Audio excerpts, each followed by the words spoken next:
All right, cool, and we're live. So today we finally get to talk about what I had expected to be covered way earlier in this study group series, and that's Markov chain Monte-Carlo, which is, as far as I have been concerned so far, the sampling methods of the gods, because it just seems to do so many things at once without us needing to think about it. And I was a bit set back when the book insisted on using quadratic approximation for everything. But now I think we are much better prepared to understand what MCMC is doing and why it's so amazing. So to keep this as brief as possible, I'll just go through a couple of slides here where MCMC all stems from a basic METROPOLIS algorithm, it is called. The theory behind this is just that we have a sequence of draws from a distribution, the distribution being our prior as well as the data, all of them integrated into each other, which then forms the posterior, and we just draw samples from that in a certain sequence defining a chain. The important thing here is that this chain is, while being sequential, completely memoryless. So whenever you decide which chain link to jump next to, you only look at where you are currently and if it makes sense to jump to the next position. But that next position can be anywhere on the chain, and you only do that jump if it makes sense for you to do so. And that, if it makes sense to do so, we'll get to in just a second here. So you could theoretically keep jumping between two very similar positions and never go anywhere else in the entire chain. So this comes with some benefits. The benefits are that this is, with some exceptions, unaffected by dimensionality, because other methods which rely on optimization usually fail in high dimensionality settings. So quadratic approximation, for example, just fails in high dimensionality settings. High dimensionality here meaning a lot of parameters which we want to estimate. It also accommodates continuous as well as discrete variables in its basic function. So it means we can do whatever we want with it. And the downsides on this are that we have to fine tune the chain length so that we have sufficient convergence on the right estimate. And that is what I believe is probably the central issue with MCMC, is the settling on a certain chain length, warm-up number, iteration number, number of chains which to run parallel, and then average out, you name it. So in terms of MCMC strategies, there are three basic ones which are sort of the evolutionary tail of MCMC. First one being the METROPOLIS algorithm that I mentioned earlier, which is the oldest version, but has to have symmetric distributions at its core, because it always tries to find a central position when it does its sampling. Now, METROPOLIS Hastings is the next step up from the METROPOLIS algorithm, because it allows for asymmetric distributions and has a higher efficiency than the METROPOLIS algorithm. Gibbs sampling boosts the efficiency even more and also allows for asymmetric distributions. On the right-hand side, you can see how in a two-dimensional parameter space, we could have probability centered on this central position here. So this is a symmetric distribution on both parameters, and then how our MCMC guesses a certain position, checks if it should jump to that, and if it does so, jumps there and records that position for the samples which we've drawn using the MCMC. This immediately tells you that these are all so-called guess and check algorithms, and they come with a certain host of potential pitfalls, because they do rely on sensible proposition distributions, the proposition distribution being the distribution that is formed in multidimensional space here. They get stuck in high dimensionality problems very often. It's difficult to visualize this in 2 dimensions, but if you think of the proposition distribution in sort of a hyperdimensional donut, then you can see how it's very easy to get stuck on one side of this donut and very difficult to get to the other side of this ring. And that's what happens with guess and check algorithms. So usually what they do is they converge on a mode in proposition space. However, that mode, given that this is high dimension, is usually far away from the probability density concentration, which we want to land upon. So because high dimension spaces are very concentrated, MCMC in metropolis-based algorithms doesn't do all that well. And there's luckily a way around that called the Hamiltonian Monte-Carlo. This is a physics simulation, which I find to be highly intriguing because I know nothing about it, but apparently my computer still can do it without me knowing anything of it. So the theory behind this is that the parameter state, which we want to sample and converge on a good sample on, is represented as a randomly moving particle on a frictionless surface. So this frictionless surface is the log transformation of the posterior. And you can see how if there's a very likely position in the posterior, when we transfer that into our surface, it'll be at the bottom of a valley, so that our ball or parameter state will always end up somewhere down here as the most likely outcome. Because even though the surface is frictionless, gravity still works on that on that particle, which is moving across the surface.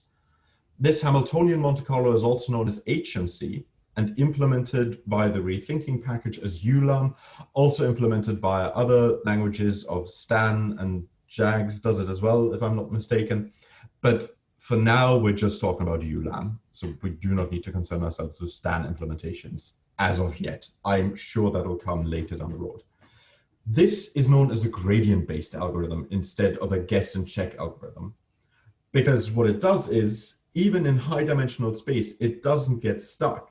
And in addition to not getting stuck, it provides you with diagnostics about how well it performed. The downsides, however, are that for that physics simulation to work and your samples to be sensible, you need to have more information than you have for basic MCMC algorithms. You require information about the gradient, which is the log transformation of our posterior. You need information about the mass of the particle that you're interested in, about the number of leaps per trajectory, which you can see down here with these slight squiggly leaps, and also the size of these leaps. This requires tuning, which by hand would be highly subjective, but luckily with the ULAM function, you can specify a warm-up period, which usually does a really good job at guesstimating. It's more than just guesstimating. There's actual math behind it. I just don't know that math yet. To try and identify the most sensible combination of mass of particle leaps and size of leaps. Now, with that being said, because we have more information that we need to feed in, and because we get those diagnostics, we want to make use of both of these to get a better understanding of how our HMC worked. So what we're looking for in good HMCs is stationarity, good mixing, and convergence. Stationarity comes down to whether the path of each chain that we're sampling for is in the same high probability portion of the posterior and if it remains there. So we don't want to have zigzags on our chain that go well beyond what the sensible parameter estimate turns out to be. In addition to that, we want good mixing. Good mixing means that if we run our chains, is there a lot of zigzagging in the high probability region of our parameter estimate? So does it explore the high probability space effectively? Because if it doesn't do that, then it has gotten stuck, which HMC should never do, but we should still want to check for that. Now, in addition to that, we want to look at convergence. Convergence just means if we run multiple chains or if we run the same chain multiple times, do all of these stick around the same region of high probability? Thus, do they converge on the same parameter estimate? Now, if we want to do this in R, and I found writing this list for myself quite helpful, that's why I put it in here. If we want to inspect ULAM objects, some of the functions that work quite well here is the persist function, which we encountered earlier with QAP, and even the grid approximation is where we use this. We can use show, which just shows us the change sampling time and the model formula, so that's sort of a call argument out of other functions which we're used to in R. We can use the pairs function, which gives us shapes of parameter posterior distributions and the correlations with each other, which can be super useful to detect if there is correlation between different parameters, for example. We can show the trace plot and the track plot. Both of these give us an idea of how good the chains perform. So these are what we would use to look at stationarity, mixing qualities, and convergence. And we can also use the extract.samples function to get the samples which the chains have stored within them after the warm-up period. So warm-up period is just used for fine-tuning of the information required for HMC to be run, which I mentioned on the previous slide. And the subsequent sampling is then done with these parameters baked into the HMC algorithm.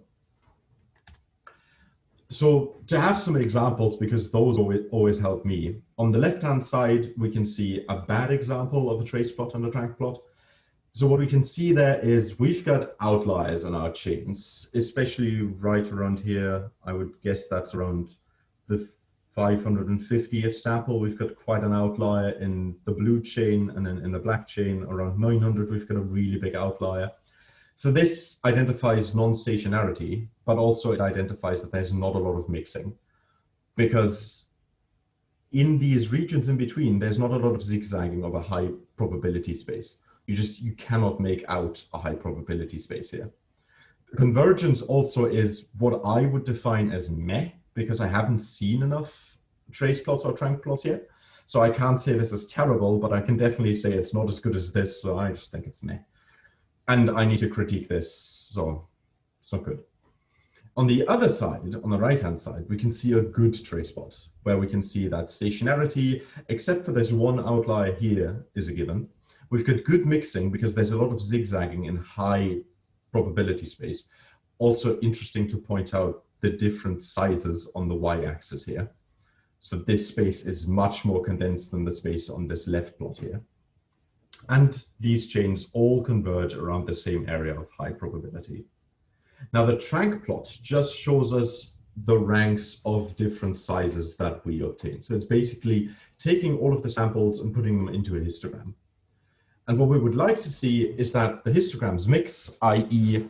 one does not constantly stay above the others, that they fluctuate up and down nicely. And unfortunately, that's just not the case on the left-hand side. You can see that the black one stays up top for quite a long time. Then you've got the blue one, which precedes it in staying up top. Just indicative of not very good convergence of these different chains. Now, in addition to that, we can also look at the effective number of samples. The effective number of samples, and we'll get to that in the practice examples today, but I want to mention this here. Let me take a step back with this. We have a certain number of samples, which is all of the samples that our chain contains after the warm-up period has finished. Now, because we move from one place to the next, even though it is memoryless in the way we do it, it does have motion. The different sampling positions may just end up being autocorrelated with each other. The number of effective samples accounts for that in reducing the number of samples from the total number of samples to an effective number of samples by accounting for how much autocorrelation there is between the different samples by themselves.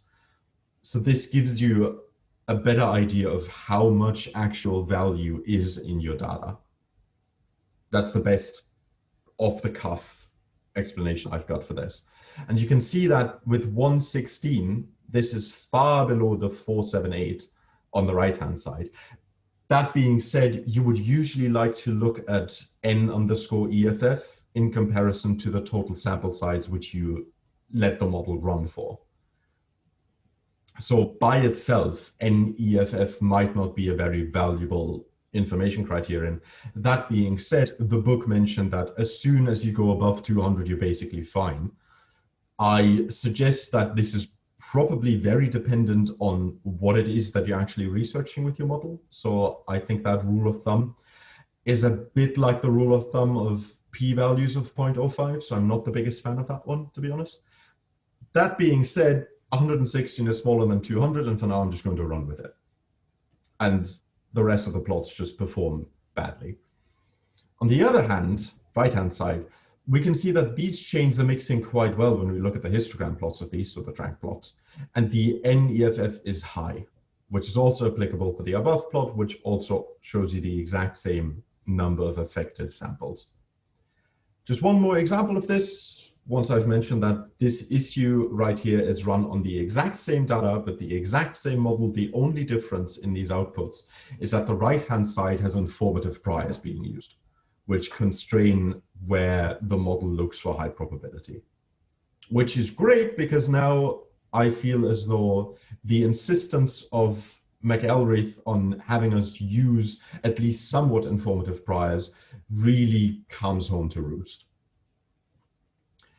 So one more example here, just because I found those interesting to look at, mostly for this trace plot over here, because we can see how they may converge on the same spot. However, there's not a lot of mixing in terms of exploring high probability space for any of these chains after the warm-up has been done. So warm-up is identified with these gray shaded areas. Stationarity certainly isn't a thing, and convergence, I don't know, if we let this run for another 1,000 iterations, maybe we get good convergence. That being said, the track plot looks like garbage at the end of this, and if we just use informative priors yet again, we can totally salvage this model.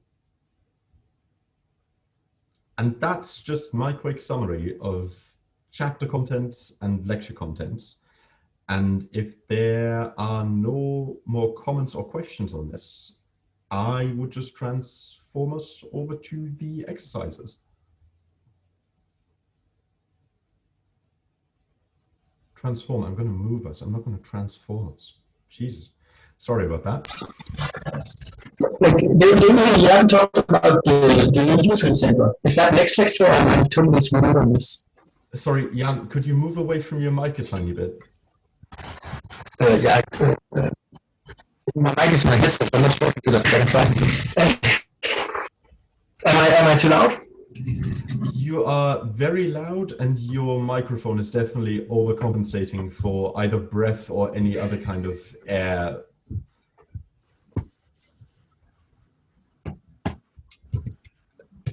Is this better? Yeah, much better. Okay, yeah. So like we haven't talked about the low U-turn sampler.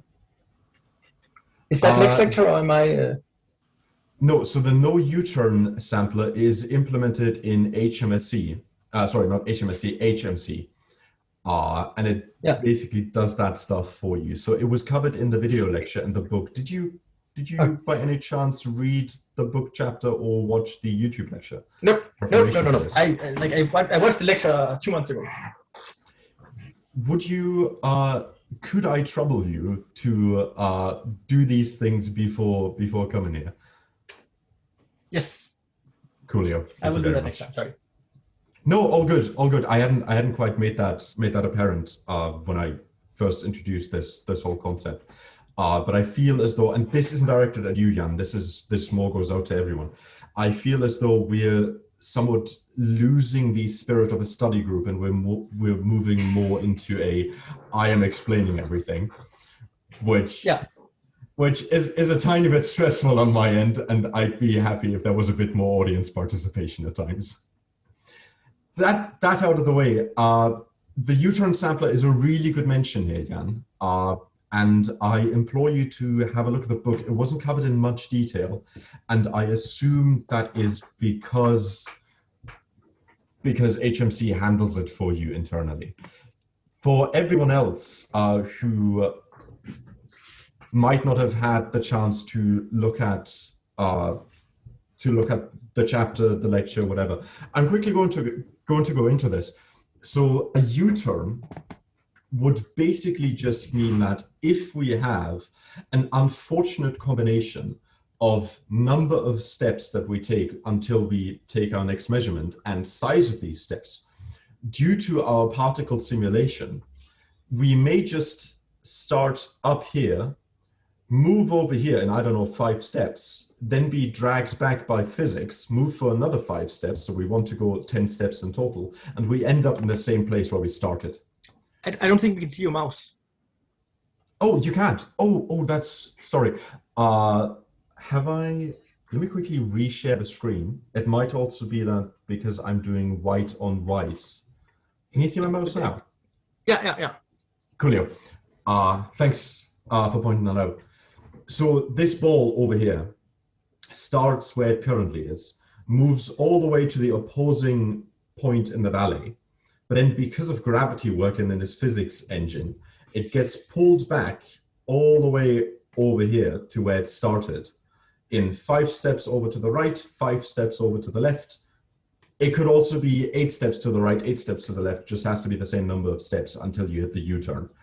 It makes that U-turn, comes back and just samples the same position again, thus ending up getting stuck.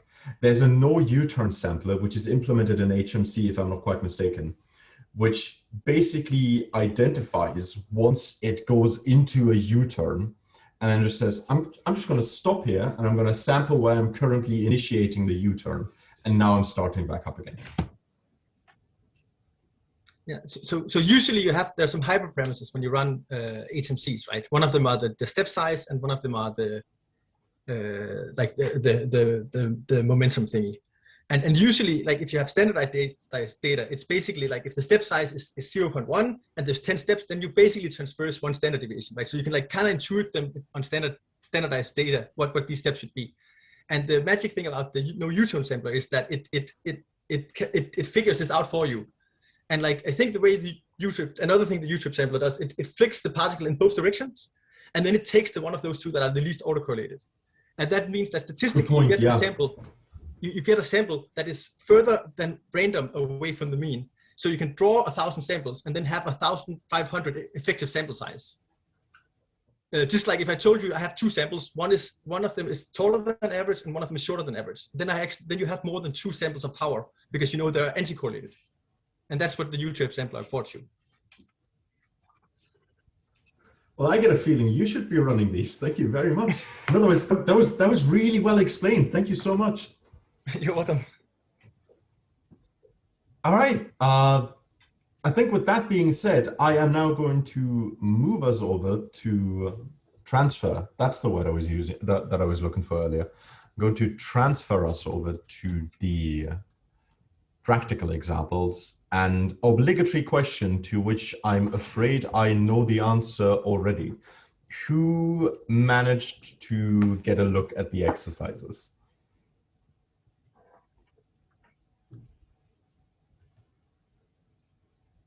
All right, so I guess I'll just walk us through them. Sorry, Serena? No, I was just saying, so I just had a look. But hopefully if I keep progressing, then maybe next week I'll start solving them. But I read through the exercises, but I didn't solve them. Right. Well, hopefully next time it can be the two of us talking about the solutions. Today, it's just going to be me, and I'm trying to, so if I'm going too fast in the next few minutes, just let me know.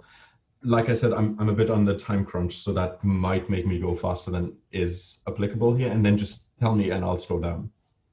That being said, let's step right into this. And if you want to find solutions to past exercises or anything for the newcomers in the group, I've got all of them up on my blog. I'm not guaranteeing that they're right, but they seemed right to me. So let's get started with easy exercises. First example or first practice question asks us, which of the following is a requirement of the simple MONTE-CARLO algorithm, so the granddaddy of them all? First one is the parameters must be discrete. That is not a requirement because we literally just jump in hyperspace without wanting to glide along a surface or anything. MONTE-CARLO can accommodate continuous and discrete parameters at the same time. Second one is the likelihood function must be Gaussian. That is not a requirement. It does not have to have a bell shape necessarily, but it has to be symmetric. So Gaussian distributions are symmetric, but there are more symmetric distributions than there are Gaussian. And lastly, another requirement which to look at is the proposal distribution must be symmetric. This is a requirement, like I just stated. because you always check to left or right of your position if you think of just one-dimensional space, left or right of yourself, and you always want to be on that symmetric distribution to make good guesses of where to go. Question E2. Gibbs sampling is more efficient than the Metropolis algorithm. How does it achieve this extra efficiency? Are there any limitations to the Gibbs sampling strategy? Now, unfortunately, again, I solved this late in the night. What I managed to figure out, but not completely understand, and I'm going to be honest about this, Gibbs uses something called adaptive proposals when considering which location in the posterior to sample next, which makes it more efficient because you have less proposed steps that are rejected. And the limitation here being that you can get stuck in hyperdimensional space. Unfortunately, that's all I could work out from the chapter, and I do not quite know how these adaptive proposals are formed. But I can already see Jan unmuted himself. In Gibbs sampling, but one example where Gibbs sampling totally outperforms Metropolis is when you have hierarchical models. Because if you have like some different schools and some students, for instance, then all of the students in the school are kind of similar, right? So conditional on being in a specific school, the students are somewhat the same. And that's like the Gibbs sampler will then freeze, like it will draw a school and then it will freeze that for all the students, and then it will draw a student and freeze that for all the schools. And those are conditionally independent, conditional on knowing the schools, all the students are independent. And that's an efficiency that Gibbs sampling affords you that Metropolis does not. So this is adaptive proposals, meaning you use the distributions of your data to adaptively sample the posterior. Is that what I'm getting? So you tell, like it knows the model distribution, right? So it knows which part of the model is independent of which other parts of the model. And then adaptively, upon drawing these samples, it knows that these samples can be drawn independently. And upon drawing these samples, it knows these samples. So it knows the structure of the model, and it uses that when it draws. All right, coolio. Thank you. Question E3. Saying adaptive. Sorry, Sam, go ahead. Does it make sense to just call it like a structured sampling? When it said adaptive, I admit it goes quite over my head sometimes. But if you say structured sampling, at least in terms of understanding the structure of the model, do you think that is an easy way to visualize what you're saying there? Yeah. Gibbs sampler. So like there might be a reason for these choices of words. So I won't. But that's how it's in my head. I would argue this probably is largely down to semantics, because when people hear structured, they think categories. But Gibbs can do more than categories. Yeah. Okay. But I know like adaptive sampling is like a common Bayesian strategy where you sample more from higher probability spaces, and it might just be that's where the word is from. Yeah, I might look into that a bit more to try and understand. I think it's the actual term that just went a bit over my head when I was looking this up. So I'll look into that a bit more. Thanks, though. Yeah. If you find any good resources on it, just feel free to share them with the group. That'd be fantastic. So question E3, which sort of parameters can Hamiltonian Monte-Carlo not handle? So that's HMC, our really effective high dimensional sampler. Can you explain why? Now, to me, the only parameter that makes sense for Hamiltonian Monte-Carlo to not be able to handle would be discrete parameters. And that's because a discrete parameter in hyperdimensional space would basically be a cliff. And not even that, because a cliff has a surface. And discrete parameters don't give you any surface with which to create a gradient on which to then do your particle simulation. So that's why discrete parameters, I think turning something on and off. I think in practice, when you use STAN and you have discrete parameters and continuous parameters, then it will use the Metropolis for the discrete, and it will use NUTS for the continuous ones. Oh, that's pretty cool. NUTS, by the way, for the uninitiated, is an OU turn sampler. We'll probably get to that. I was Googling this yesterday because I wasn't quite sure about this, and apparently there are ways with which to run STAN models with discrete parameters. So there must be some workaround. It might even be that STAN identifies by itself which to do Metropolis for and which to do HMC for. It's sure also very rare to have discrete parameters. You often have discrete data, like gender or whatever, but you don't have discrete parameters. Like your uncertainty of the effect of gender is usually Gaussian, right? So you often think that this is a huge limitation, but in practice, it's very, very rare to have these discrete parameters.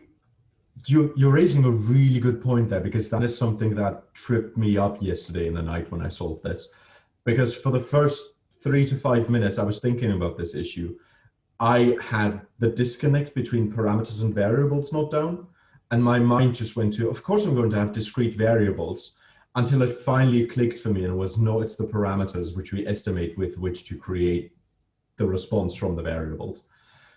And then it suddenly made sense, but until then I was really stuck on this question, and I could not believe that this was in the easy section. Yeah, no, like I had the same like Ward experience that parameters and data are two different concepts. And the worst part is, like, when you get to missing data, then suddenly data are parameters, and then you see that, like, then the matrix fully is open to you.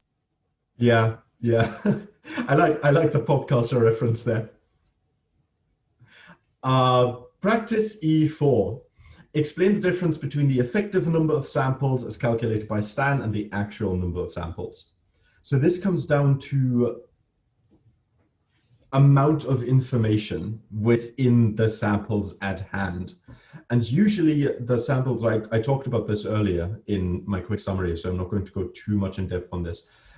And the way I understand it is that while STAN just draws some samples from the chain, much of these will be autocorrelated. So in reality, they'll have less information available for us in determining our parameter estimates.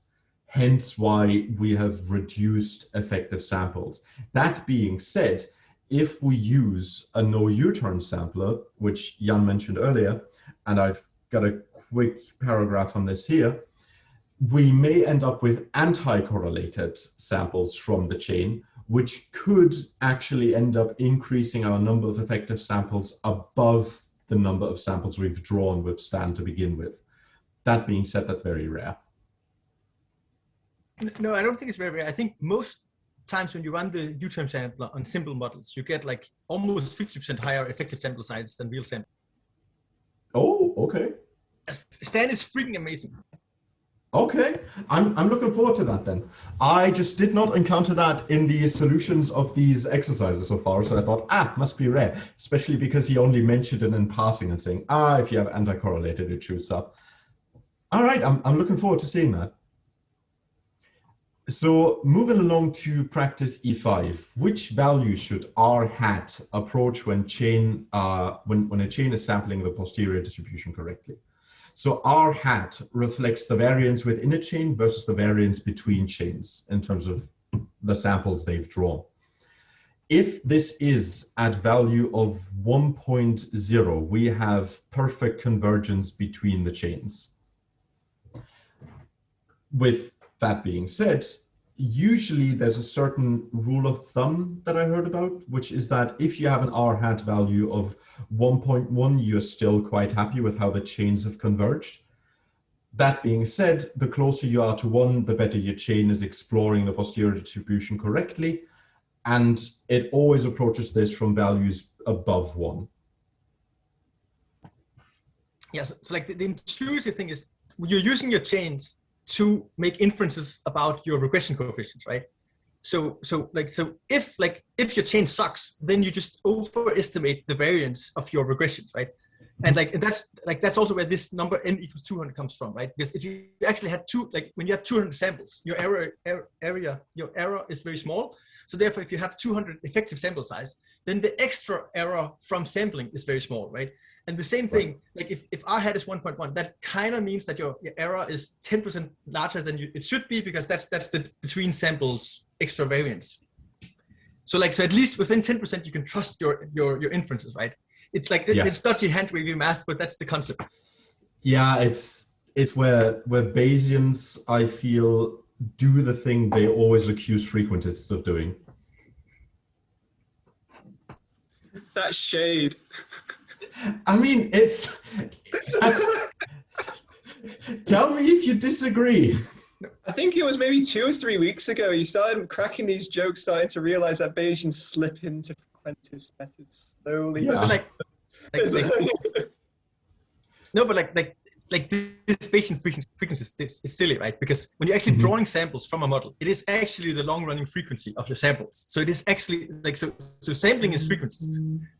Yeah. Right. So we're using frequency statistics about the drawing of our samples to make Bayesian inferences. That's like, and also when you're doing posterior predictive checks, you're drawing from your model. So it's the long-running tendency. So there's like many of these frequencies paradigms within the Bayesian paradigms. Yes, but at least I can give it the Bayesians that they don't a priori assume a certain frequency distribution which they check something against. All right, over to practice E6. Sketch a good trace plot for a Markov chain, one that is effectively sampling from a posterior distribution. What is good about its shape? Then sketch a trace plot for a malfunctioning Markov chain. What about its shape indicates malfunction? So I opened up Paint when this question came up, and then thought there's a better way to this, and it's R. So I just quickly built a model for this. Look at the trace plot. So my model is just looking at a normal distribution of y in this case, and it's just looking at y with a normal distribution with an alpha parameter and a sigma parameter. That's all it is. So basically, when we look at this trace plot, we can see that it really fast within the warm-up stage, both for alpha and for sigma, settles on a certain area in our probability space where we have high probability density. It samples that quite well, so we have a lot of zigzagging here, which is the mixing quality. We have really good convergence because all of these chains identify the same kind of area, and it's also very stationary in terms of there not being too many outliers. Sorry, I'm just going to zoom in a tiny bit because I'm assuming that's difficult to see on your end. So you can see this is performing quite well. Now I made a model which will inevitably show a bad trace plot because I'm looking at the same thing, but this time I am trying to understand y, which is just normal distribution, through two parameters. And this is where we go into unidentifiable parameter problems, because these two can cancel each other out perfectly, but they don't have to. So what I mean by this is we end up with really high outliers. So we've got bad stationarity. We have non-good mixing. Yeah. Eric, sorry if I interrupt you, but I just see your blog page. I don't know if you're showing something else. No, I'm showing the blog page. Oh, okay. You said Lumin, so I thought you were. Oh yeah, no. I just did this here. So I just made the blog page a bit bigger on the screen. Oh, it didn't change for me. It didn't change for you? Did it change for anyone else? It did change for me. It changed for me. I'm sorry. Okay, that's weird. That's weird. Okay, no worries. No worries. Okay. No, but good that you interrupted me there. Thank you. So what you can see here is that we have really large margins on where the parameters get estimated. Sigma is still fine, but our two parameter estimates, chain-wise, just don't show good convergence, don't show good mixing, and don't show good stationarity. And that's just because these two parameters can cancel each other out to identify our y value in the end. So this is where we get into unidentifiable parameters. That being said, this question was just about the chains, and you can quite clearly see how these chains perform much worse than these chains. And that's about it. Moving over to medium exercises. I'm just going to leave it at this Zoom stage for now. Practice M1. Re-estimate the terrain ruggedness model from the chapter, but now using a uniform prior and an exponential prior for the standard deviation sigma. The uniform prior should be uniform 0 to 10, and the exponential should be exponential 1. Do the different priors have any detectable influence on the posterior distribution? Now, the ruggedness model showed up 2 times in the book by now, 1 time in QAP formula and then 1 time in ULAM specification. By the time I got around to solving these exercises, even though I had just read the chapter, had already forgotten that it was there in ULAM specification. So I went back all the way to the previous chapter and tried to engineer the ULAM specification from the QAP specification. It worked out. I was proud of myself. And then I noticed that it was actually in the book and I felt a bit stupid, but I ended up on the exact same thing as McAlreef, so I felt better about myself in the end. So first thing I have to do is I have to load the data, I have to prepare the data. This is the exact same thing we've done in the previous exercises, so I'm not going to go in depth on these.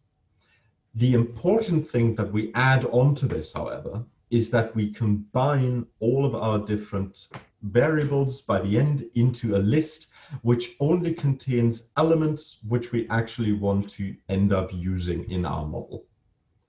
And it has to be a list. I tried this with a data frame and ULAM just didn't want to work. So cautionary tale, just plug it into a list right away. ULAM for some reason didn't like my data frame, which was exactly this, just with columns for the different variables. So then we can fit the model with the different priors. So first we fit with the exponential prior, where we define our list with our function, or sorry, with our distribution of the standardized log transformed GDP of each country. Then we've got our deterministic function right here, the different priors for our different parameters. We tell it which data to use, how many chains, how many cores, which might change depending on setup. And then I do the same thing for uniform priors. The only thing that changes between these 2 models is this line right here for the sigma prior. And once I've done this, I can look at the output. And to do that, I first just look at the output of the coefficient estimates without any intervals. That's the word I was looking for. Intervals around them. I'm just looking at the point estimates of our parameters. And what we can see here is that between these 2, they look very much the same. So because they are so strikingly the same, I wanted to look at the model outputs in detail. So here we can see the exponential model up top and the uniform model down below. And again, these look very, very much the same. There are slight deviations in the 3rd decimal place, but none of the actual things that matter have changed too much. So again, because they are very similar, I can look at the effective number of samples at least, and what I can see is that, interestingly, for everything but sigma, the effective sample size in our exponential prior on sigma model is higher than it is for the second model. I should really close my Outlook before I start these sessions. But our second model, which has a uniform prior on sigma, has a higher effective sample size than our exponential one. That being said, all of these are very high, and I would be quite happy with saying that both of these do a good job at effectively identifying the right sigma, which you could also argue is the case because both of them land on the same values when we look at the parameter estimates. So this was just me frantically looking for something to be different.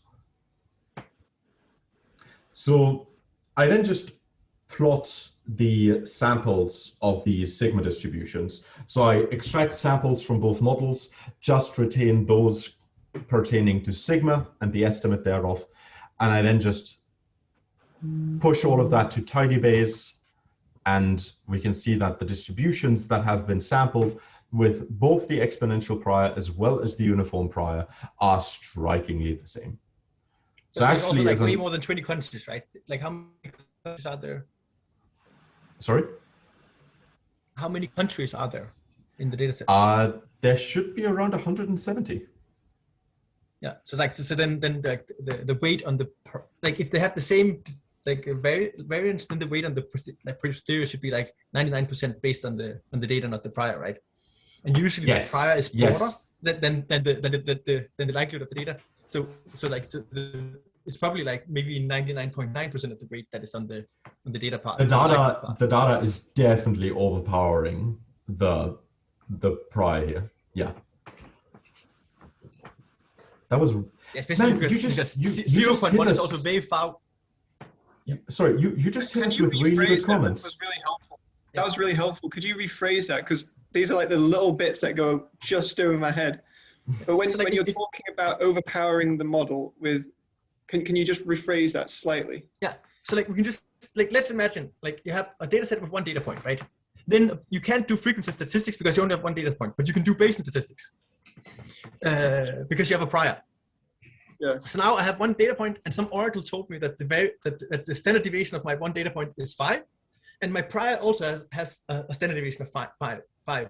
Then by just doing normal grid approximation, then I know that like if I observe 5 for the data and my prior was 0, then my posterior will be centered on 2.5 because that like the prior has the same variance as my one data point.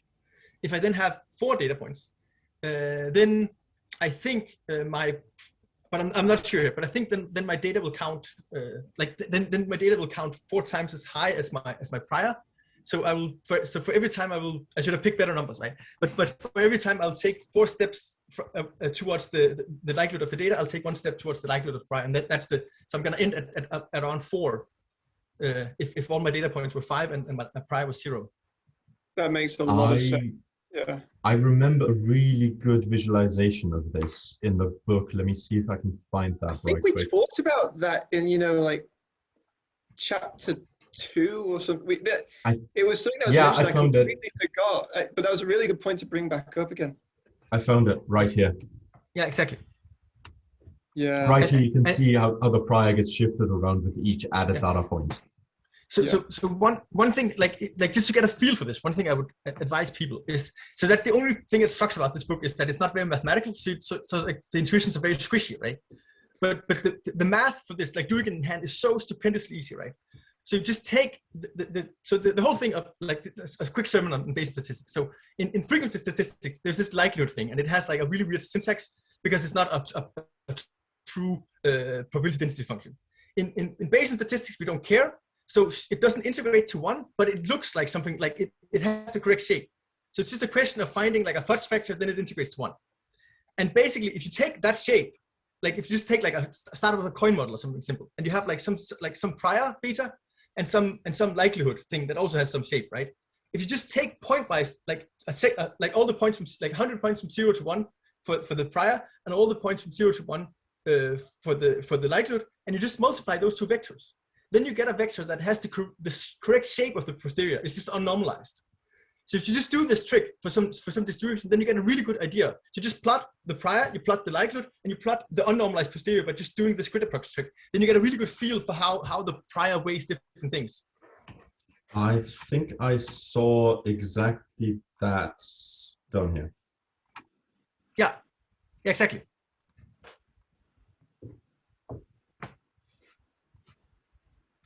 But the thing you're doing there, like if you're just taking these vectors, like all the coordinates, and you're just multiplying coordinate 0 with coordinate 0, that actually works. That is true Bayesian updating. It just gives you an unnormalized posterior instead of a normalized posterior. It's like mind-boggling that it's that simple.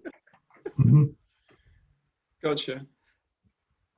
I think Sam, revisiting the exercises from chapter 2 might be super helpful for that.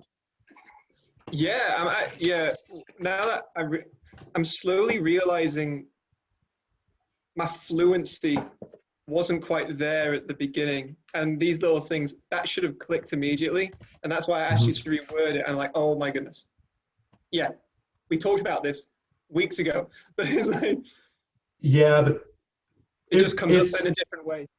We also had Christmas time in the meantime. So I think all is forgiven on that front. Just go back to it. Loving the super excited discussion we've got going, by the way. I'm really happy about that.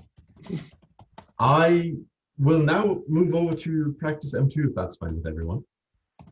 where the question was, or the task said, the Cauchy and exponential priors from the terrain ruggedness model are very weak. They can be made more informative by reducing their scale. Compare the d-Cauchy and d-exp priors for progressively smaller values of the scaling parameter. As these priors become stronger, how does each influence the posterior distribution? So what I've done is I've written a for loop, because I didn't want to write the same model code with a tiny specification on one prior multiple times. So I just told it to run this 4 times, please, with a scaling factor of 10. So with each iteration, the prior gets more concentrated by a factor of 10. What I then had to figure out, and this took me a short while, so I wanted to share it with you guys, is unfortunately, I could not run this ULAM model the way it is without changing ddtrim. So ddtrim, you may remember, is a list that contains the different data from the ruggedness data set. Now, if I just write DEXP1, which is where I want to start, times the scaling factor times what I'm iterating on, which is 0 to however many times I want to do this, -1, so that I ensure the first iteration is always just 1, because this right here cancels out. I didn't give Stan access to scaling factor and, as I called it, mod iter, which in first iteration here is 0. So what I had to do is I had to add these different variables to my dd.trim list so that ULAM can get access to this in the Stan machinery behind the scenes. So if you find yourself, it is, and it was frustrating for a solid half an hour where I just couldn't figure out why this wasn't working. And then last resort style, I thought, well, I'll just add it to the data then. And if that doesn't work out, I was prepared to just write out the model code multiple times. And luckily that did it. It's very weird, because I would assume that scaling factor and mod iter would be evaluated right there on that line to their numbers, right? That's what I thought too. Yeah. It's super magical. It was so frustrating. But I was really happy that I found a solution to it and I could go with my for loop. So if anyone needs to do something like this, where these things are set depending on something else in your code that happens before, that's the way to do it. Just include these variables in your actual data set. I have also run all of these models by hand in a separate script file and see if they produce the same results, and they do when you do it by hand. So this definitely works. That being said, we can now look at the output. And you can see that across the range of DEXP from 1 all the way to 1000, sigma decreases slightly in the last step. Everything else stays the same. With the Cauchy prior, sigma doesn't change at all, and everything else stays the same as well. So, and that's why Cauchy is the best prior. So I went digging here, because at this point I got paranoid, because previously I found basically no difference between the two, because yeah, the data had overwhelmed the prior. This time I didn't find much of a difference between the two different, well, between not the two different priors, because I did find a slight difference here, but I didn't find a lot of influence on my sigma estimate. So I was mad. And I went for a deep dive. So what I did was, first I wanted to explore the priors themselves, because I had no idea what a Cauchy distribution looked like. So it's a T-distribution with no degrees of freedom.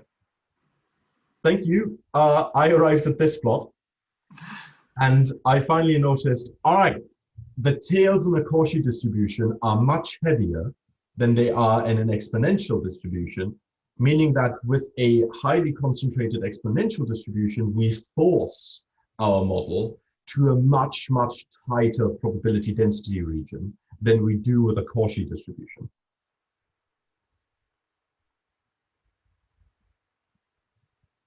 That makes sense.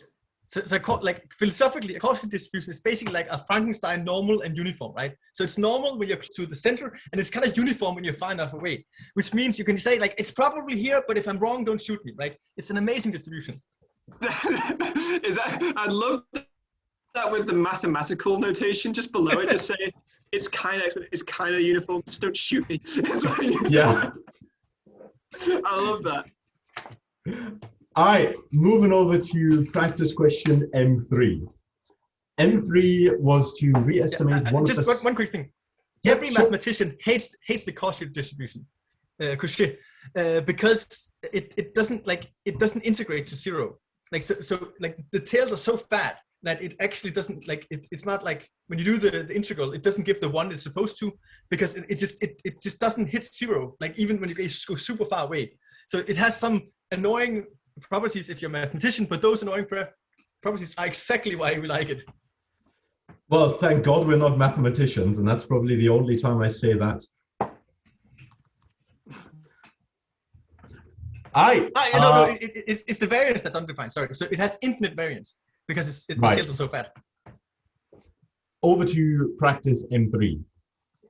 Practice M3 asks us to re-estimate one of the stand models from the chapter, but a different number of warm-up iterations every time we estimate.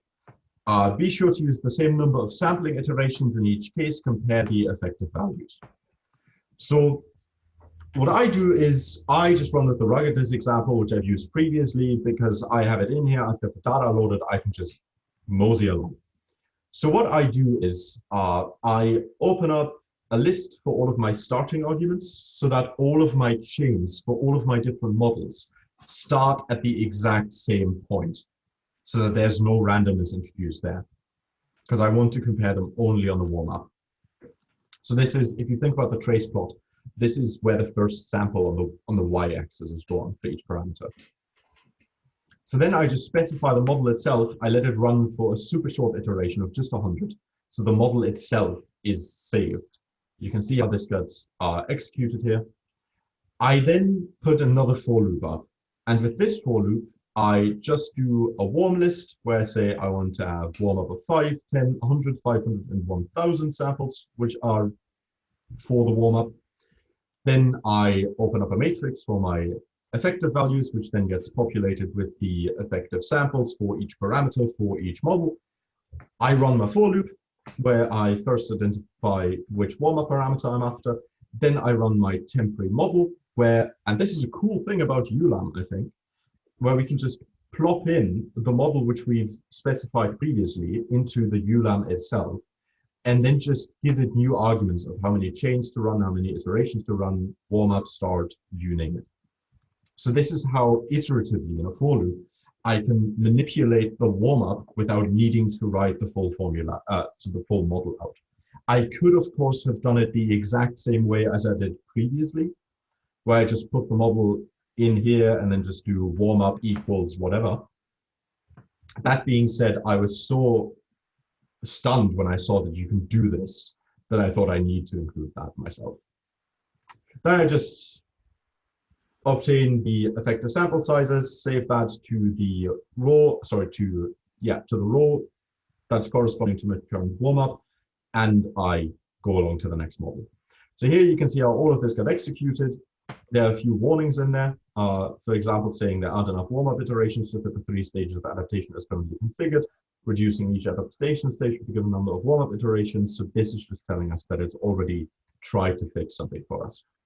But that's not what we're after right now. What we're after right now is just the different effective sample sizes.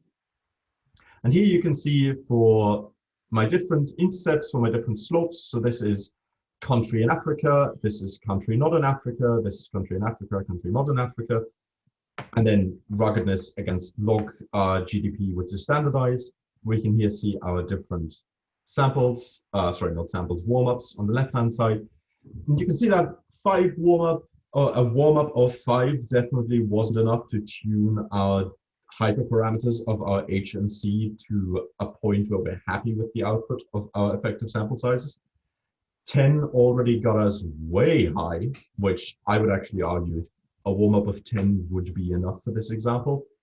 Of course, we could go for 1000 because it has even higher effective sample sizes. That being said, 10 would be fine in this example, is what I would conclude here.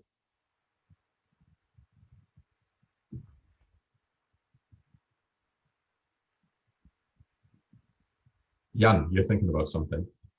Yeah, but I will say, but yeah, it's dumb what I'm thinking. So, but I'll hit you. So you ran 1,000, like, so when you did 10 as the warm up, did you then have 990 more samples than when you did 1,000, or that was the thing I was thinking about? Yeah. No, so up here, when I do the iterations in my model, yeah, so plus W, that's 1,000 plus W, exactly. Yeah. So there's but here you actually see you have higher effective number of samples than 1,000, right?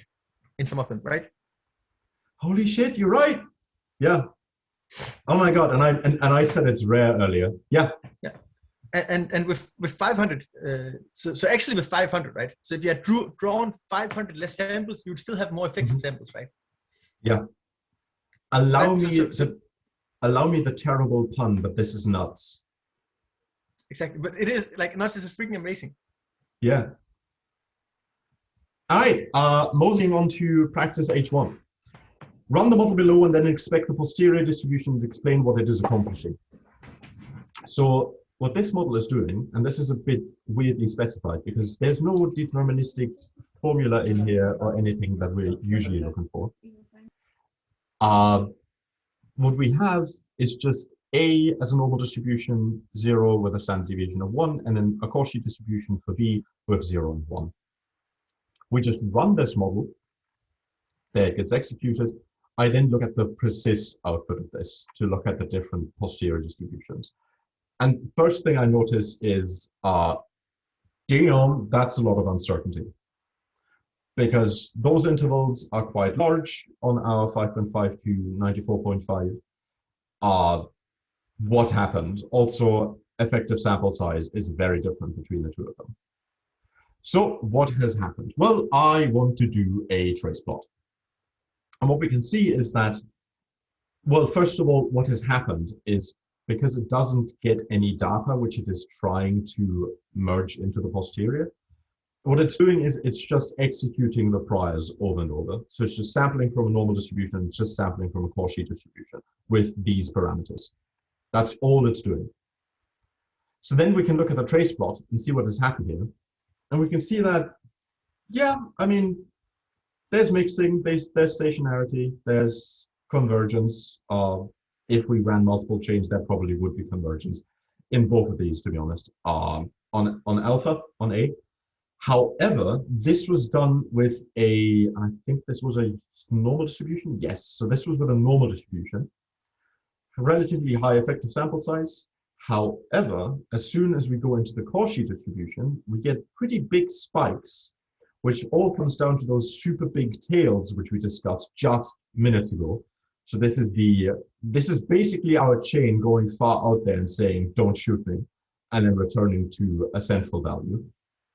And we can also see that because of these very heavy tails, which allow for this wide variance, we get a much lower effective sample size. Now, when I did this, and maybe Jan might know the answer to this, I just called plot on this object. Trace plot on this object didn't work for some reason because it's a map to stan object and trace plot just doesn't work for it. So when I did plot on it, I did get my chains, but I then also got a chain for LP, and I've got no idea what the LP chain is. Log posterior. It's the gradient. Damn, thank you. Fucking sweet. I'm so happy you joined us. Actually, let me take a quick note of that because I will want to update that. LP on H3. I'm like 95% sure that's what it stands for. Well, you know, the acronym works out, so I'm all in favor of that being it. All right. So as we can see, there's quite a bit of difference there, but that's just because we sample from different distributions. And so I did another thing. I plotted the samples against the underlying distribution. And what we can see is that we approximated the normal distribution really well with the model we ran, but our Cauchy approximation is not quite that well done. So the dashed line is what we would like to see, and you can see that that's done in the left-hand plot, whereas on the right-hand plot, with our Cauchy samples from our posterior, It's not looking that hot. So moving on to practice H2. Task was to record the divorce rate example from chapter 5 and then repeat that analysis using ULAM, this time fitting models M51, M52, and M53. Use compare to compare the models on the basis of WAIC or PSIS. Explain the results. So first, we need to load the data and prepare that for ULAM, so just making it into a list. Doing that exactly the way I've done that before. For the people who joined us relatively recently, and it may have been a while for you, the divorce example was just trying to predict divorce rate as either a product of marriage rate or as a product of age or as a combination of those two. So now I fit the models. I fit M51, I fit M52, and I fit M53. I have to set log lig equals true for all of these so that I can actually get PSIS or WAIC to work. When I then do the compare function with PSIS or with WAIC, WAIC basically tells us the same thing as PSIS and reverse here, where we can say that the model only containing age, which is M51 underscore stan, wins, but only ever so slightly. And going by the AIC or WAIC weights, I would actually say that we would probably want to average out models M51 and M53 because they share the lion's share of the weight that is assigned, both in PSIS as well as in WAIC. Just telling us which to place our confidence in. So this made me think, let's investigate, because those two are pretty much tied in WAIC and PSIS with M52 underscore stan, which is marriage rate predicting divorce rate, which we know is not the actual driver from previous examples, really lagging behind these others, both in weight as well as in PSIS score and in WAIC score. Cool. I want to look at the output of PRECIS of M3, which is marriage and age. And what we can see is that even though we do get an estimate for the marriage rate as influencing the age, at influencing the divorce rate, all of the information which basically drives the predictions of our model are, especially because we're uncertain of even which side of zero the effect of marriage rate should lie on. The effect of age on divorce we're very certain of, as you can see here. And so our model M3 or M53 basically makes the same predictions as M51, which just has age in there, because it doesn't use the marriage parameter for much. So because both of them have the actual true parameter in it that gives us the information which we need for good prediction, we see this tie between the two of them. Moving over to H3. Sometimes changing a prior for one parameter has unanticipated effects on other parameters. This is because when a parameter is highly correlated with another parameter in the posterior, the prior influences both parameters. Here's an example to work and think through. Go back to the leg length example in chapter 5. Here's the code again, which simulates height and leg lengths for 100 imagined individuals. That's the code. I'm not going to go into that. And below is the model you fit before resulting in a highly correlated posterior for the two beta parameters. This time fit the model using ULAM. So I fit the model. Then I'm asked to compare the posterior distribution produced by the code above to the posterior distribution produced when you change the prior for BR, so that is beta right leg, so that it is strictly positive. So the effect of having a longer right leg strictly has to have a positive impact on your height. That's all it's saying. And the way we do this is with just setting this constraints argument, which McElrath explains a tiny bit more in the exercise text, which is just saying we constrain this to be in a certain position.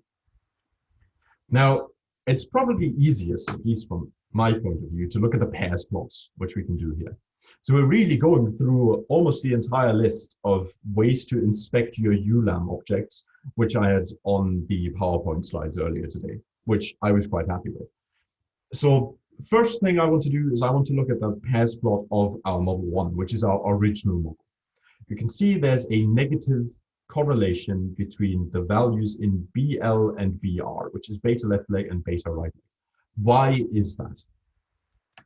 Just by virtue of how the model is built and how the data has been generated, these two have to be negatively correlated. Why? Because you can be of the same height by having a short left leg and a long right leg, or a long left leg and a short right leg. So one cancels out the other. And also if you have 0 on both, so you have, if we're talking scaled or standardized variables, that is, if both legs are at exactly average length, you will be an exactly average person. In height, that is, not in personality or anything else. So now when we look at our second model, we can see that they are still perfectly negatively correlated, which is just what the model stipulates. But because we have told the model for beta R to be strictly positive, we now see that it's heavily skewed. And interestingly enough, beta L is skewed the exact same way, just mirrored. And that's because they're negatively correlated. They have to take the same shape, just mirrored. We couldn't see that previously because both of them were basically symmetric. You can still see it now that I've pointed it out, but It's not also upon shifted by the initial intercept, review. right? Sorry? Yeah, it's not only mirrored, it's also shifted by the intercept, right? Yeah. So because beta R has to be above 0, beta L has to be the rest of the height. Yeah. And that is basically the solution to H4. To H3, sorry. Now going into H4 and solving that. For the two models fit in the previous problem, use WAIC or PSIS to compare the effective number of parameters for each model. You will need to use log lig equals true, yada, yada, yada. So I run these models again, this time set with log lig equals true, and I would have really wished that he had just done that in the first place so I didn't have to run them again. So now I compare them with WAIC, because as we saw previously, PSIS and WAIC basically give us the same information. So I thought I'd cut down here.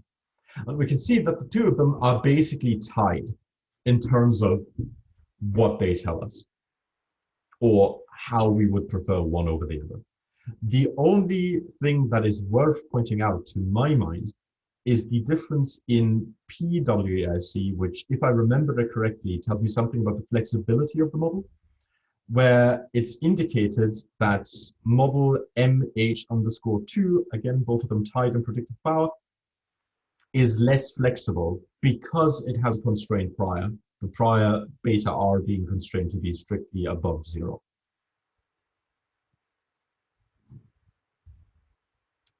And with that, we have come to the last exercise. Practice H5. Yep. This is like a good gateway drug to architect models, right? Mm-hmm.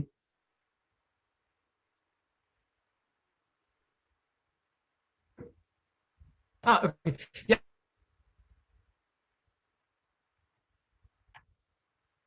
Learn the prior students, and you learn that structure. And here you learn the structure of the legs. It's just you just tell it by expert instead of learning it from the model.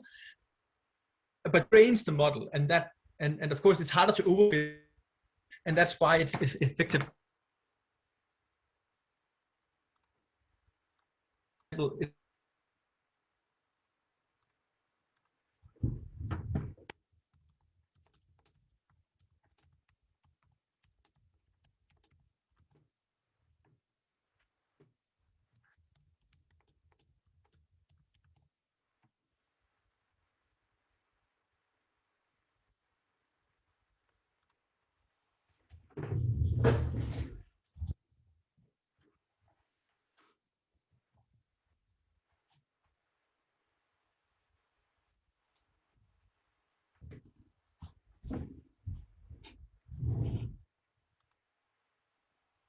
All right, can you guys hear me? Lovely, cool. Sorry, Jan, could I trouble you to repeat what you just said? I got all the way to it's a gateway drug to hierarchical models, which was very intriguing to me. But then my internet just took a dump. Okay, well, so So the whole idea of a hierarchical model is that you learn, if there's two schools of students, right, then obviously within each school, the students are more similar than between schools. So you constrain by learning the like what it's like to be in school A and B. You constrain the model, right? But that model, of course, has two extra premises because it also has the premises for the school. But it's more restrictive than the more like the model that says all of the students are whatever, right? And the only way like that model can like that model, of course, less overfit the data because it has this hierarchy, right? And therefore, even though it has more premises, it has less effective number of premises because the extra premise actually constrain the other premises. Just like your prior on the leg, that extra, like that stronger prior constrains the underlying premises, and therefore your effective number of premises are lower. Right. It's just in a hierarchical model, you learn the structure that constrains your data instead of setting it yourself. Really good explanation, like always. Thank you. You're welcome. Practice, we definitely have to take a beer once COVID-19 is over, man. I would love to chat a bit more about some stuff. Practice H5.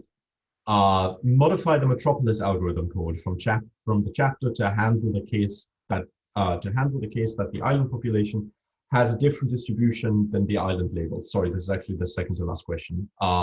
This means the island's number will not be the same as its population. So first what I do is I do my 1 to 10, which is the population size of the island. But now I just shuffle it in random order by a sample. Then I can just use the code from the chapter with a tiny modification that is just that I need to index for my population size with the proposal of where I move to instead of just the number of where it is in succession. So this is basically just the same code as from the example. So we say we want to run this should be 10,000 weeks. We have a vector that keeps track of our positions with just 10,000 NA values, and we start at island 10. So the island that has the most population is where we start. This doesn't matter much, but just for semantics, we want to start there. So then we just loop I in 1 to 10,000. We note down where we currently are, so where we begin our week. We then create a proposal, which is just telling us which side do we want to go to. Is it to the left or to the right? Then we make sure that we loop around our archipelago. So if it exceeds, if it falls below 1, we need to flip all the way to the end of the vector. And if it exceeds 10, then we have to flip all the way to the beginning of the vector of our population sizes. Nerdy programmer comment. You can just do modulus 10 and you could do it all in one line, right? You can just do what? What? If you just, on the proposal line, the second line in the for loop, if you just did modulus 10, like percentage sign 10, then it will always, yes. Then you don't need those statements. True. But what we do here for now, because I just really wanted to copy the code from the chapter, we divide our current population size, the population size of where we proposed to move to by the population size of where we currently are, and then do the if-else statement of when a number from a uniform distribution is smaller than our probability of moving, we move to the proposal island. If not, we stay at the current island. And all of what we had to do to make this work from the chapter to here is really just do this indexing, which we've done right here, to link the actual population size to the position that it has within the vector. To see if this works, we can then just simply take our vector, which we obtained here of our positions, and plot those positions in their population size against their frequency, and I also added the names of these. So this is just the name of the island, but the actual population is up here. I should have probably given them names like ABC or something. That being said, you can see by this being a straight line with population size against frequency, we have perfectly replicated what was done in the book, i.e. the good king visits each island in proportion to how many people live there. Last but not least, we get to practice H6. Over his very long reign. Yes, over the very long reign of 10,000 weeks. So I guess his descendants must be in on this.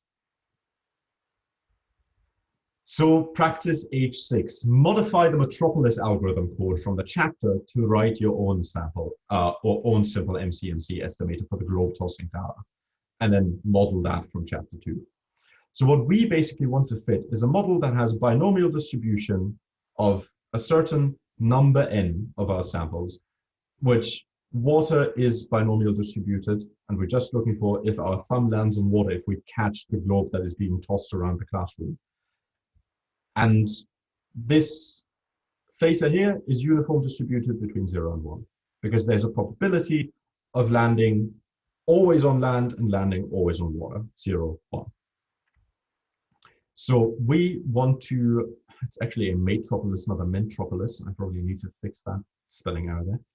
Our Metropolis algorithm then looks like this. I just set a seed to make it a tiny bit more reproducible in the first few steps, but could have left that out probably.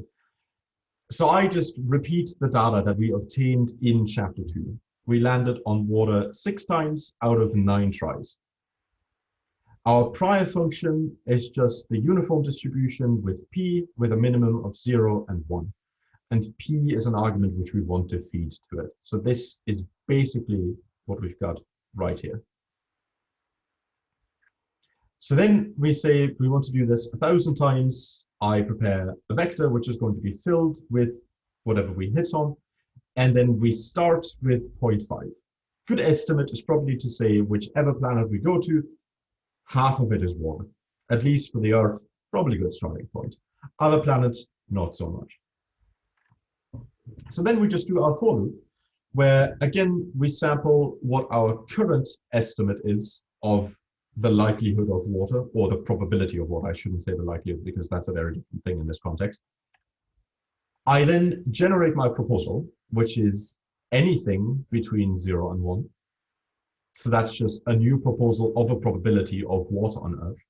I then identify the likelihood with binomial distribution of whatever many water samples I had, which is always 6, however often I tried, which is always 9, because that's the data we have. And then our current probability of water and our proposed probability of water. We then just multiply likelihood by prior, which we just discussed a few minutes ago, it feels like, to get to the actual probability of the proposal and the current state. And we accept this proposal if, not quite there yet, but we then build a probability of acceptance, which is just the probability of proposal divided by the probability of current. And if that is bigger than our uniform draw from 1, we assign probability of our proposal. And with that, we can run the entire thing, and we can then plot our sample, and we can see how it really nicely fits in somewhere just around 0.6. Good mixing, good stationarity. If we ran multiple chains, we would obviously also have good convergence. So we got a really nice estimate of the true distribution of water on Earth here. I took this one step further, and I wanted to plot the density distribution of what we obtained from our actual samples. So what I do here is I just do dents of our sample vector, and then I also add a curve for a normal distribution here, a beta distribution, and add a median of our samples. You can see the median lies just above 0.6, so probably around 0.63, which is relatively close to the actual water content on Earth.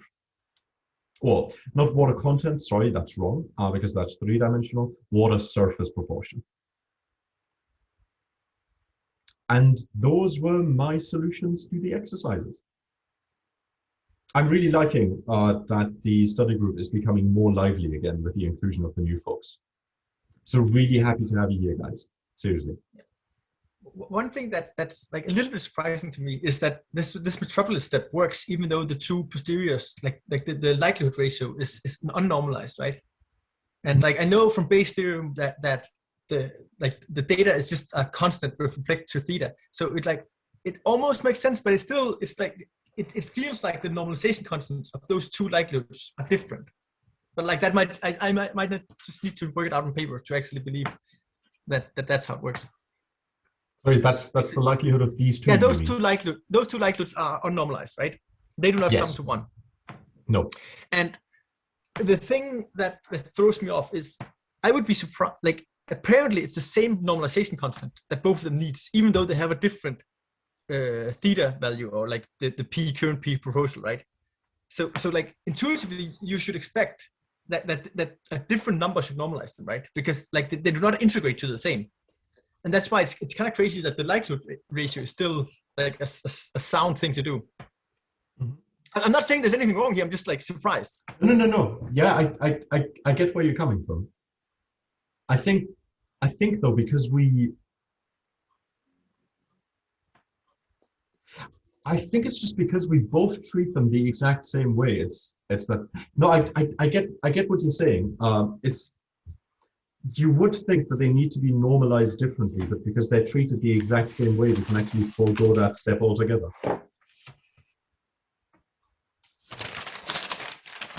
I think the total gets cancelled out when you divide the both of the proportion. Yeah. Say that again. So that we don't need to find the total. This line here. The bottom part of the base formula gets cancelled out. I think like, it's. I think that's true as well. But the thing that throws me off is that like the probability of the data, like by definition, like the way you write Bayes' theorem, that is not conditional anything. That's just the probability of the data, right? So it's independent of p in this one, right? And therefore that number should in theory be the same. But like but totally trips me up is but that's because p is a random variable, not a fixed variable. That's probably so it's probably that's probably why it works out. But it's still a little bit confusing to me. Sorry, how are you saying it's independent of p? Because it isn't. I mean, it's a direct output of p. Because our p prior function uses this p. No. Wait. We're talking past each other, right? So like okay. There's the likelihood times pi divided by the data. That's Bayes' theorem, right? And we're talking about the probability of the data, and that's basically PWN here in your thingies. And since it's W and N, there's no P there, right? Yeah. And that's so. Yeah. I think this is exactly what. Sorry, I may be butchering the name again. Rosa, is that the right pronunciation? Yes. Lovely. Yes, Rosa. So sorry about having to ask. I'll get this eventually, hopefully by next session. I think that's exactly what Rosa just said with the lower bottom part of the Bayes theory, so Wn, canceling each other out when we do the dividing of the two different probabilities. And like, but of course that works, and of course that's why you can do the metropolis, right? So like obviously, like I do not have like some insight to like why the metropolis doesn't work. I'm just confused, right? So like if you imagine that we actually went out and found the normalization constant, right? If the normalization constant is different for the proposal and the current, then if you actually wrote the full posterior, not the unnormalized one, if those are divided by different numbers to integrate to one, then you can't just assume that it cancels out, because two different numbers doesn't cancel out, right? Yes, but why would the normalization constant be different for the two of them? When would that ever be the case? Because we always run these two in the same data set. It's like, so I think my intuition is broken. I think that's the reason, right? So I would just like the different shapes, right? Those two distributions, the two different binomial distributions you have, they have different shapes. And I just find it interesting that the two unnormalized distributions with different p's integrate to the same thing, because that's implicitly what we're saying they do. That just doesn't like, obviously they do, because Bayes' theorem tells us they do, but it just doesn't jive with my intuition. Like if I didn't have Bayes' theorem to like, then I would, and you just said I have two different binomial distribution, and they have p is different, but they have w and n are the same. Do they integrate to the same thing? Then I would say no, they don't. I get that, but shall we just write down the base theory? Or have you already done it? I'll do it in 10 seconds.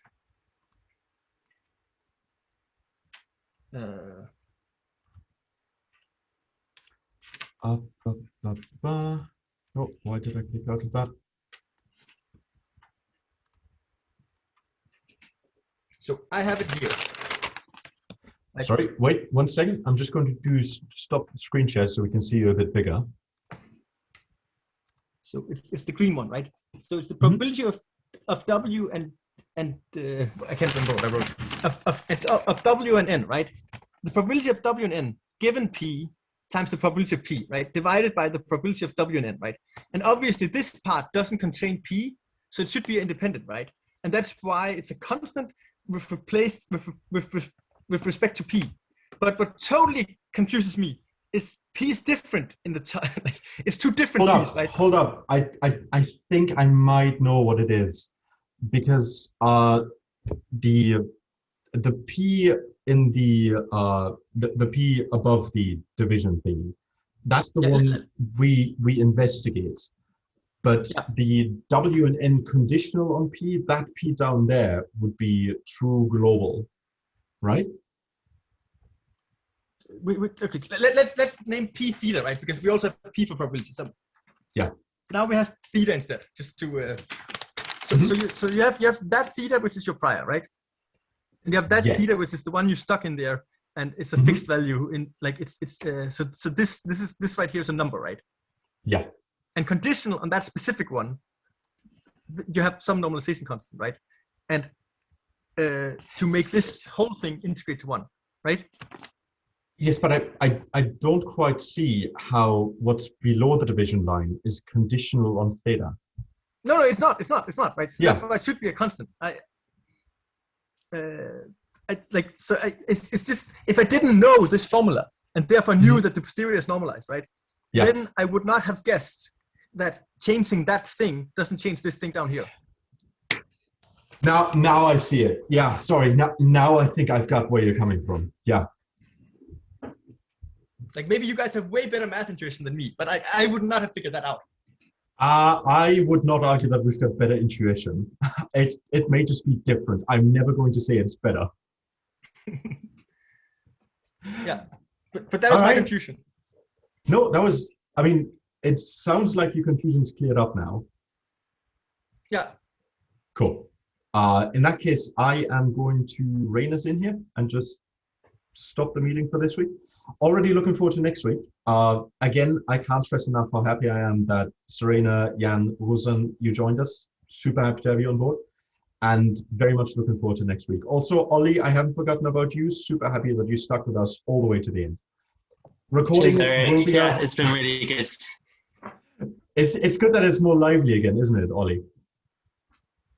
Yeah, definitely. It seems to have picked up a little bit. Sorry, I haven't had my camera on. There's been like people around, so.